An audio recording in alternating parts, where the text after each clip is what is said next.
Саламатсыздарбы? Сіздер менен бүгүнкү өтө турган сабагыбыздын темасы немецтик классикалык философия. 18-19 кылымдардын башында өнүгүп жаңы доор философиясындагы таасирдүү агымдардын бири болгон көрүнүктүү өкүлдөрү Кант, Фихте, Шеллинг, Гегель жана Фейербах. Иммануэл Кант 1724-1804 жылдары жашап өткөн. Немец классикалык философиянын баштоочусу, физик, астроном, географ, күн системасы газ түрүндөгү тумандан түзүлгөн деген божомолду биринчи болуп айткан. Прежде всего, Кант был физиком. Он был человеком своего времени и изучал практически все науки. Кант приходит к выводу, что ньютоновской идеи всемирного тяготения достаточно не только для того, чтобы объяснить, как движутся планеты, но и показать, как возникает мир. И в своей важнейшей, фундаментальной работе «Всеобщая естественная история и теория неба» Кант как раз и развертывает вот эту теорию происхождения звезд, планет, галактик, метагалактик. Асман телолору табигый түрдө пайда болуп, объективдүү жашайт деген көз карашты айтышкан. Тааным теориясында дүйнөнү таанып билүү мүмкүнчүлүгүн четке кагып, агностизмди жактаган. Георг Гегель 1770-1831 жылдары жашап, диалектиканы иштеп чыгуу менен бүт дүйнөнү, табиятты, коомдук турмушту жана ойлонуу чексиз кыймылдын, өзгөрүүнүн, өнүгүүнүн процесси катары түшүндүрүп өткөн. Диалектика Гегельге чейин эле түзүлүп, талаш жүргүзүүнүн искусствосу деген маанини түшүндүргөн. Бирок Гегель диалектиканы өнүктүрүп, негизги принциптерин, закондорун жана категорияларын негиздеп чыккан. Табиаттын, коомдун, ойлонуунун өнүгүшү диалектиканын закондоруна баш ийет деген ойду айткан жана закондорго жалпылаштырган анализ жасап өткөн. Гегель был полностью убежден в том, что времена меняются. Старый мир разваливается на части, и симптомами этого распада становится повсеместно господствующая скука, недостаток средств, а также легковесность и тривиальность современного мира, свидетельствующие о его абсолютной несостоятельности. Болмуш теориясында дүйнөнүн баштапкы жаратуучусу деп абсолюттук идея дүйнөлүк духту эсептеген. В феноменологии духа он анализирует различные формы развития знания. От непосредственного чувственного восприятия он движется к возможности абсолютного знания, истины в себе и для себя самого. Гегель начинает с отправной точки современной философии, способности интуитивного восприятия. Он изучает область формирования человеческого самосознания, процесс, в котором особенно большое значение Гегель придает выявлению ступеней знания. Есть несколько знаменитых страниц, например, те, где говорится про господина и раба. Там Гегель рассматривает последствия несчастного сознания и тому подобное. И в конечном итоге Гегель приходит к идее сознания вне сознания. Для него человеческая личность, части и единое целое, все объекты обычного знания являются составляющими частями бесконечного абсолюта. Анын ою боюнча абсолюттук идея дүйнөлүк дух табиятты жаратат. Андан адам пайда болот. Ойлоонун жардамы менен өзүн өзү таанып билет деп түшүндүргөн. Фейербах 1804-1872 жылдары жашап өткөн. Гегельдин абсолюттук идеянын биринчи алеми материя анын продуктысы деген көз карашын сындап, материалдык дүйнө эч ким тарабынан жаратылган эмес. Ал түбөлүк жашап турат жана табигый закон менен өнүгөт деп ырастаган. Фейербах табияттын өнүгүүсү менен ойлоого жөндөмдүү адам пайда болгондугун түшүндүрүү менен ойлоо материядан ажырагыс мээнин ишинин касиети деп баса көрсөткөн. Адамдын ойлоосунан башка ойлоо жок, болушу дагы мүмкүн эмес. Материя духтун продуктусу эмес, дух материянын жогорку даражадагы продуктусу деп түшүндүргөн. Материалдык дүйнө объективдүү жашайт жана сезим аркылуу кабылданат деп ырастаган. Фейербахтын философиясы метафизикалык материализм. Себеби ал Гегельдин диалектикалык окуусу өнүгүү жөнүндөгү орто кылымдагы Европа идеяларын негизсиз четке каккан. Материалистик диалектикалык философия 19-кылымдын 40-жылдарында Германияда түзүлүп, анын негиздөөчүсү Маркс, Энгельс болушкан. Алардын философиялык окуусу немецтик классикалык философиянын өкүлдөрү Кант, Гегель, Фейербахтын көз караштарынын таасири астында калыптанган.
Гегельдин диалектикалык окуусун, Фейербахтын материалисттик көз караштарын өнүктүрүп, кайрадан иштеп чыгып, материалисттик диалектиканы негиздеген.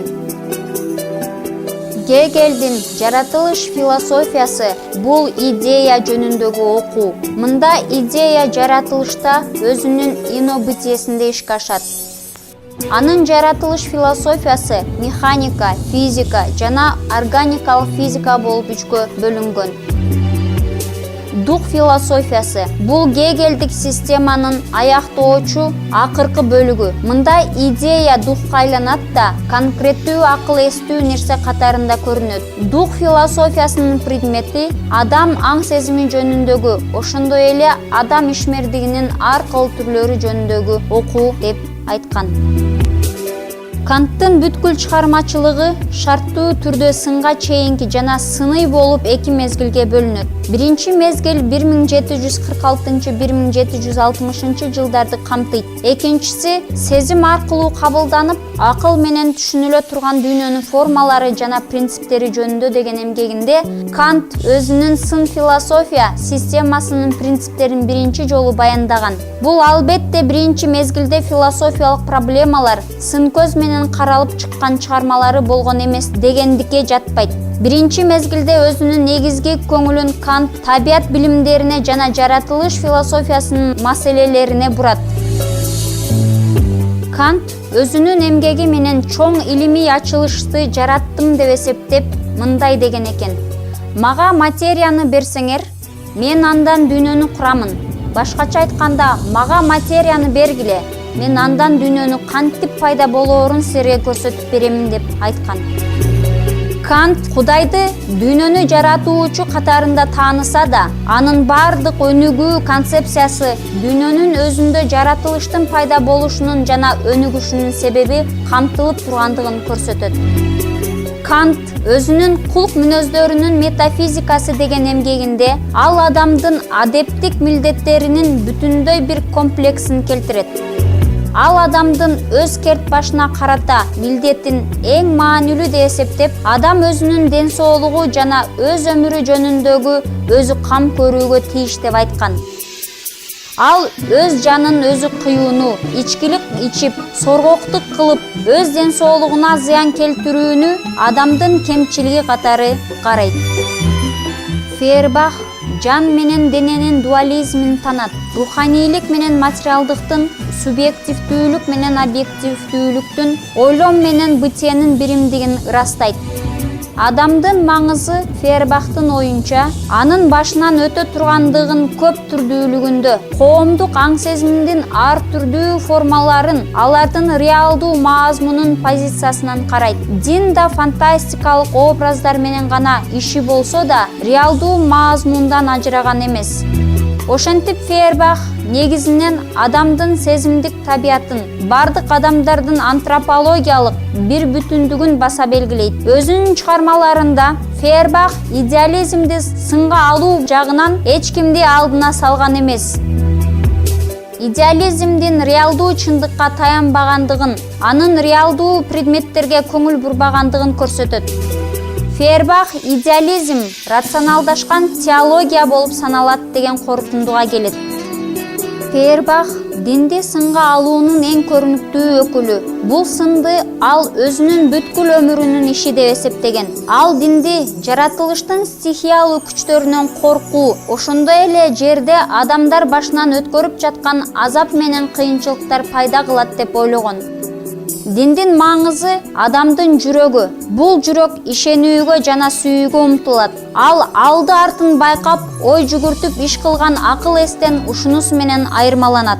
Ал адамды бактыга умтулуу Фейербах тарабынан адам эркинин кыймылдаткыч күчү катарында каралат. Ал умтулуу адеп актык парызды түшүнүү зарылдыгын пайда кылып, анткени мен сенсиз жашай да бактылуу да боло албайт. Бул умтулуу эгоисттик сезим эмес, анткени ал башкалар менен бирликтешкенде гана натыйжа берет деп ойлогон. Энгельс мындай деп жазган: биздин алдыбызда буркан шаркан түшкөн кыйын кыстоо мезгилибизде Гегелден кийин кайсы бир философко караганда Фейербахтын бизге олуттуу даражадагы көрсөткөн таасирин толук моюнга алуу сыяктуу милдет турат. Өзүнүн бүткүл философиялык ишмердигинин тушунда Фихте практикалык философияны үгүттөйт. Жай баракат гана байкоого каршы чыгып, философиялык ой жүгүрткөн адамдын милдети жөнүндөгү мындай деп жазат: билимдин өзү эмес, ошол өз билимиңе жараша аракеттенүү сенин милдетиң болуп саналат. Сен бекерчиликтен өзүңдү өзүң байкоо жана өзүң жөнүндө өзүң ой жүгүртүүчү үчүн эмес, өзүңдүн изги сезимдериң менен өзүңдү өзүң ыракаттандыруу үчүн эмес, ишмерлик үчүн жасайсың сен. Сенин өзүңдүн иш аракетиң гана, ошонун бир өзү гана сенин баалуулугуңду аныктайт. Менин бүткүл ойломум менин иш аракетиме тиешелүү болууга тийиш. Менин ойломум өзүн ошол максатты ишке ашыруу үчүн качандыр бир убакта болсо да каражатмын деп таанууга тийиш. Сыный философиянын башталмасы катарында Фихте боюнча ойлоочу мен чыгат. Бул менден мен эмес туюм сезимдерди чыгарууга болот.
Thank you.